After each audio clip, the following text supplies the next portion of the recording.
বানানোর জন্য আমি এখানে ভেজিটেবল কেটে নিয়েছি। এখানে আছে বিনস, এখানে রসুন, আদা, এটা মটরশুঁটি, এটা গাজর, এটা ক্যাপসিকাম, আর এটা পেঁয়াজ, এটা হরি মির্চ, আর এটা হচ্ছে বাঁধাকপিগুলোকে আমি খুবই ছোট ছোট করে কেটে নিয়েছি। আর আজকে স্যুপটা আমি বাটার আর হোয়াইট রিফাইন্ড অয়েল মিক্স করে বানাবো।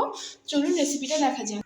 তো আমি এখানে কড়াই গরম করতে বসিয়ে দিয়েছি, একটু হাই ফ্লেমে দিয়েছি। কড়াইটা একটু গরম হয়ে গেলে তারপরে এতে বাটার আর অয়েলটা মিক্স করে দেব। তো আমি এখানে তেলটা গরম হওয়ার পর তেল আর বাটারটা মিক্স করে দিয়েছিলাম। গরম সমস্ত ভেজিটেবলগুলো দিয়ে নিয়েছি। এবার ভেজিটেবলগুলো একটু হালকা ফ্রাই করে নেবো। জন্য টমেটো কেচাপ মিক্স করবো, এটা হোক। তো আমি এখানে সব দিয়ে দিয়েছি। এই আমাদের স্যুপ প্রায় হয়েই এসছে, তো নামিয়ে আপনাদের দেখাচ্ছি। তো আমাদের গরম গরম